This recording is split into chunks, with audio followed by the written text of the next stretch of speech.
Hello guys! For today's video, maglilinis tayo ng sahig.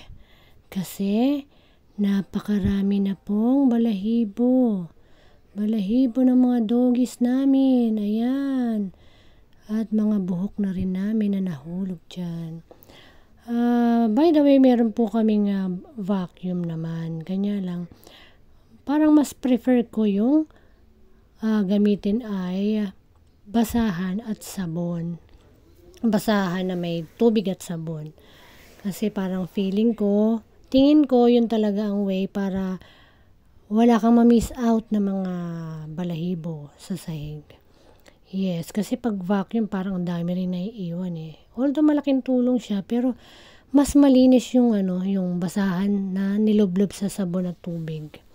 So yan, ayan ang ating mga lilinisin. Nakikita nyo naman po siguro sa camera na napakarami talagang naipon na balahibo sa mga ilalim ng kulungan. Ayan. Ayan, magsimula tayo dyan sa bandang kitchen. Ayan, ang stroke ng ating basahan ay ganyan lang. One direction lang. Parang ini-scrape nyo lang talaga yung lahat ng yung bawat hibla ng buhok na madadaanan nyo, i-scrape nyo lang ng basahan na may tubig at sabon. Yan. For me, parang yan yung ko parang feeling ko mas malinis talaga siya. Saka napaka-therapeutic nitong trabahong to sa bahay. Biro mo para ka lang nag-exercise 'di ba? Nalilinis mo pa yung bahay mo. So, 'di ba? Kung wala kang pang gym, yan. Maglinis ka ng bahay. Hindi mo na kailangan pumunta ng gym para lang ma-exercise kasi sa bahay lang sigurado pagpapawisan ka na. Yan, nakikita nyo ba ang stroke ng aking hand? Kung paano ko siya kinukuha lahat ng mga madadaanang dumi. Ganun lang kasimple. Siguro naman, yung iba sa inyo, ganyan din ang ginagawa. Kasi mas mas guaranteed na kuha mo lahat ng dumi sa sahig. Although meron kaming map, meron kaming walis. Kaso, ang problema kasi sa walis, umaalimbukay. Diba? Umalimbukay, nakaka-atching ako pa naman, kami pa naman may allergy. So, lahat ng lilipad-lipad dyan makakadagdag sa mga masisinghot namin na magpapalala ng aming allergy. Kaya as much as possible, itong way na to ng paglilinis gamit ang basahan is much better for me. Although matrabaho, kailangan matyaga ka sa paggawa ng way na ito. Hindi pwedeng tamad-tamad ka sa ganitong way. Yan, kita mo naman, nakukuha ko lahat ng mga naipong balahibo. At walang nami-miss out, di ba? Na mga dumi. So, nakakatuwa na sa ganitong way, di ba? Hindi ka na gumamit ng kuryente. Kung gagamitin mo, vacuum. O de kuryente tips na naman to mga mami, di ba? Basta tiyaga-tiyaga lang. Hindi naman mahirap para ka lang naglalaro Para ka lang nag-exercise nga. Yan. Di ba? Lalo kung tignan mo, dami ko nakuha na. Yan palang part na yan. So, yung mga ilalim ng kulungan, syempre, tatanggalin din natin yan. Yun, Parang ang prosesong to parang dry cleaning ang ang dating. So, syempre, lahat yan lilinisin natin. Later on, papalitan ko rin yung mga cover ng mga beddings ng mga doggies. Yan, kasi nga napansin ko ang aming sahig ay naipon na naman ng balahibo. Yan, kapag may dogs ka talaga, medyo kailangan masipag ka rin talaga sa paglilinis.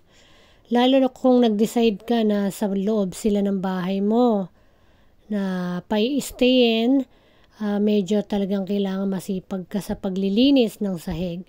Kasi kung hindi, may ipon ng mga balahibo dyan. Although madali lang naman itong proseso na to, kailangan lang talaga ang tiyaga.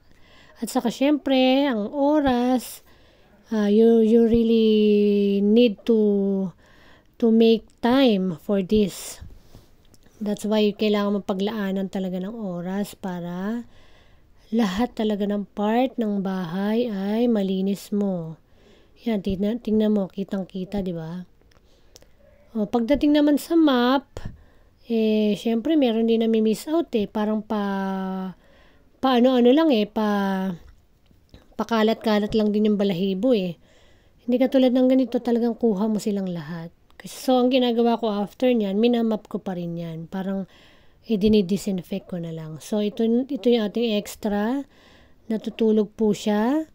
At iuusog muna natin tong makulit na to na nagpapahinga para malinis natin yung ilalim ng kanyang bed. Ayan, hilahin natin si Cutie.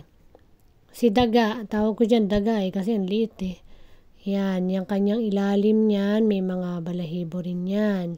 So, kailangan talaga lahat dadaanan natin para saka yung ganitong way ng paglilinis, medyo matagal bago ka uli maglinis. Makikita mo yung medyo matagal siya nagkakaroon ng mga balahibo kasi nga nakuha mo lahat. Hindi katulad nung nag-vacuum ka, parang andun pa rin. Palipad-lipad lang sila. Saka makikita mo, meron agad. Kasi nga hindi mo nasagad, hindi mo siya nalinis ng todo. Kasi pagkabasahan na ganyan, talagang makikita mo malinis talaga So, you just need time to do this. O yan na, yung pinakakulungan ni Yoko. Naipon ang kanyang balahibo kasi parang shedding season nila ngayon. December, kasi parang pag malamig, parang sa shed sila So, yan, ang dami. Kaya yung ganyan, parang dry cleaning ulit tayo. Unti-unti natin silang kukunin. Pero pwede rin na mga bugahan mo yan ng hose dun sa labas. Sa kung saan man pwedeng linisin. Pero for me, parang mas mas madaling way ito na hindi na masyadong makalat, hindi na masyadong maaksaya sa tubig, 'di ba? Saka tuyo agad yung yung kulungan. Hindi ka na magtutuyo kasi parang tinanggalan mo lang sila ng alikabok, ng balahibo, ganun. Yung pinangtanggal mo naman may kasama na agad na sabon, kaya parang at the same time talagang nalinis mo rin naman sila. 'Di ba? Kailangan lang talaga matyaga ka. Kasi pag walang tiyaga, walang nilaga. 'Di ba? Yung pinaka mo dito is yung resulta ba? Yung resulta ng ginawa mo, maganda. Mas maganda siya kaysa sa i-vacuum mo, iwawalisan mo, kasi pag walis naman nag-aalimbukay nga. So, nagagamit pa rin naman yung mga yon kapag talagang madalian. Pero kung may extra time ka naman, why not ganito?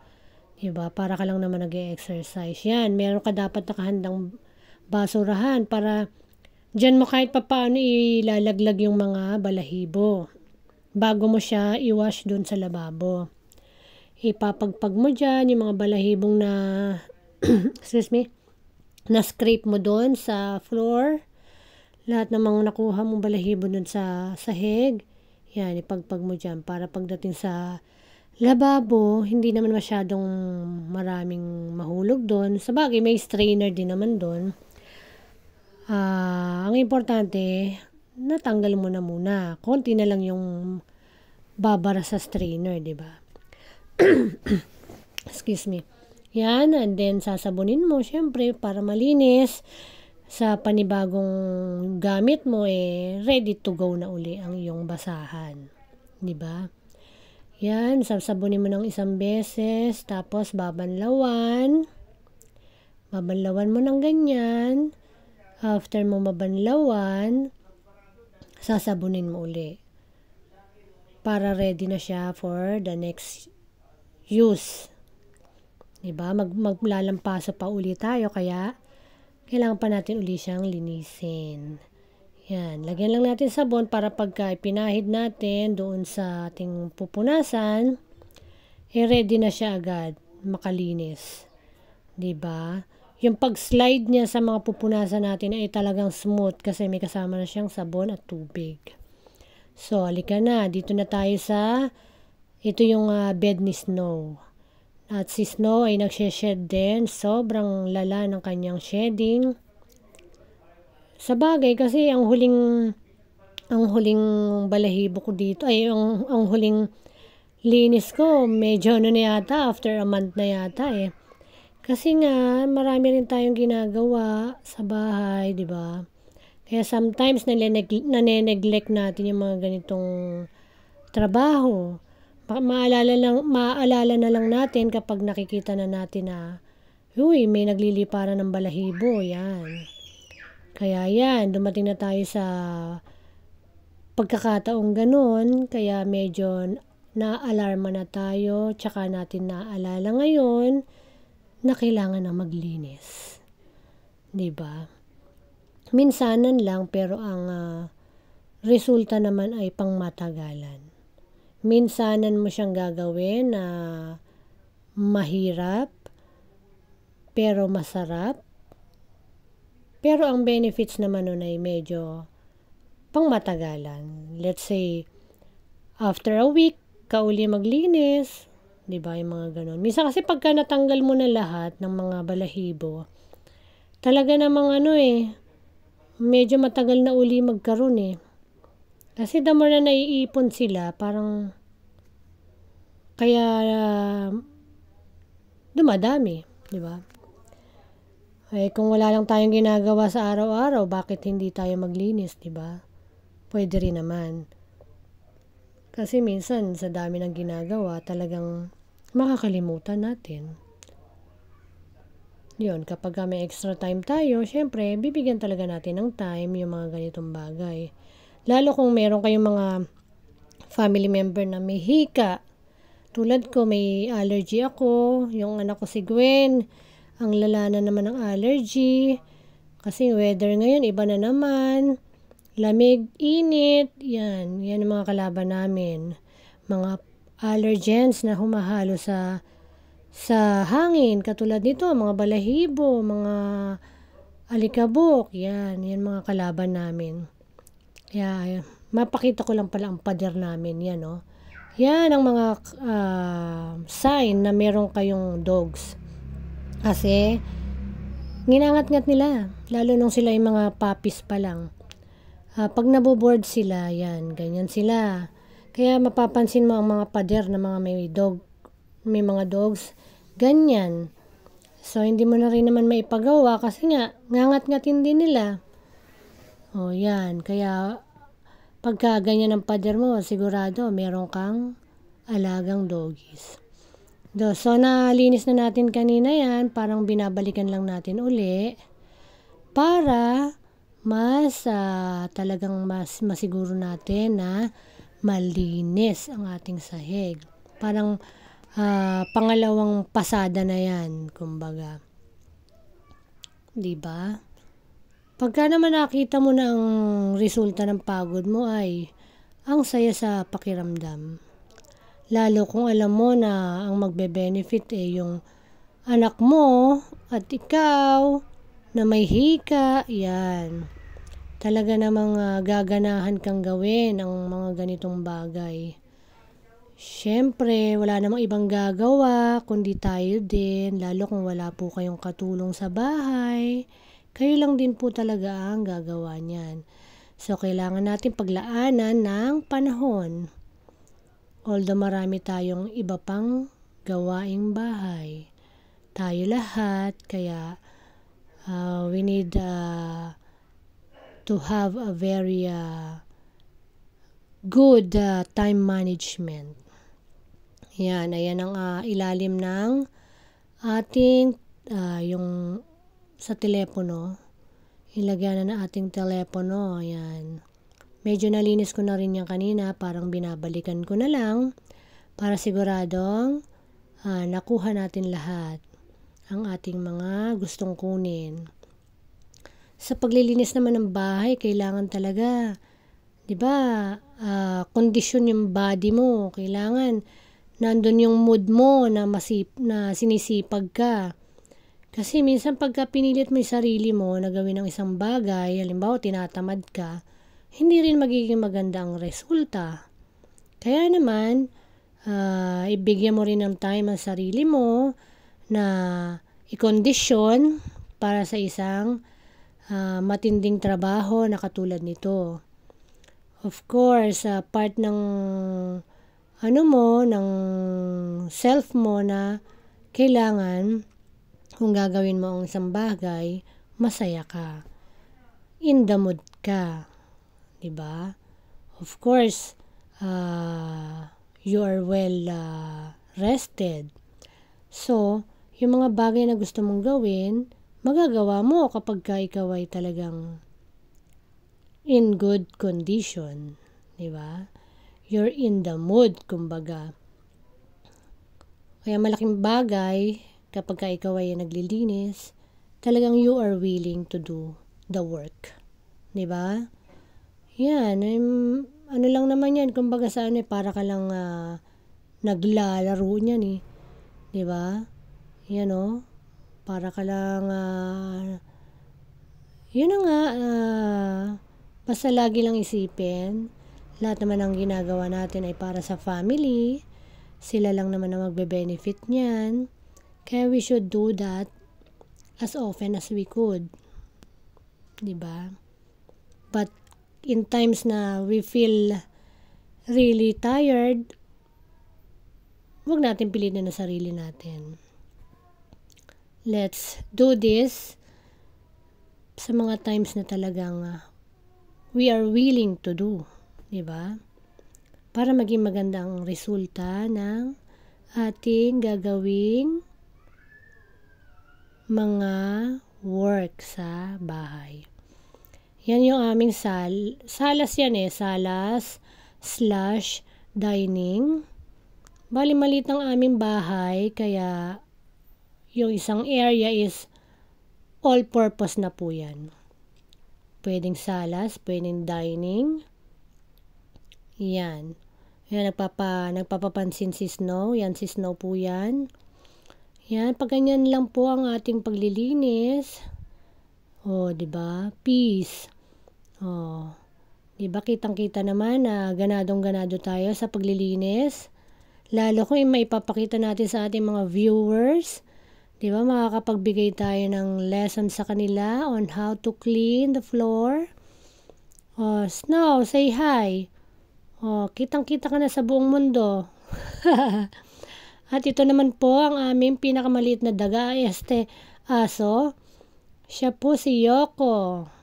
Siya ang aming pinakamaliit na doggy. Yan po ay galing kay Tita Maret. Shout out po kay Tita Maret, saka kay Tito Lito. Ito na po si Yoko. Ito, malaki pa rin po ang mata.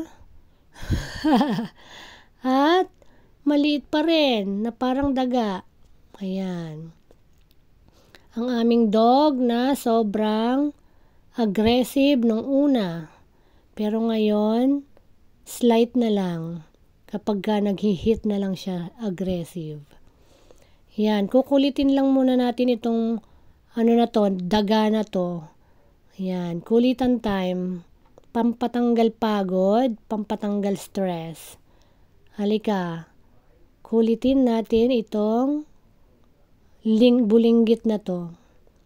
Itong dog na to talagang medyo nakakatuwa kasi sa sobrang liit niya, parang pwede mo siyang buhat-buhatin, kulit-kulitin ng ganyan. Tingnan mo, naiinis na yan. Nagtitimpi lang yan. Sabi niya ganun. Itong nanay ko na to, wala na namang magawa.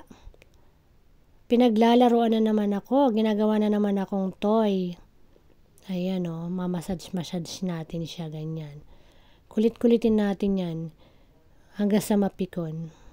Pero kung napipikon niya, nag-ano lang naman, nagtatangka lang, nag-growl-growl lang, ganyan. Pero ano pa rin siya, hindi pa rin niya pinapakita yung aggressive niya. Parang nanloloko lang siya na kakagatin ka, pero hindi niya tutuloy.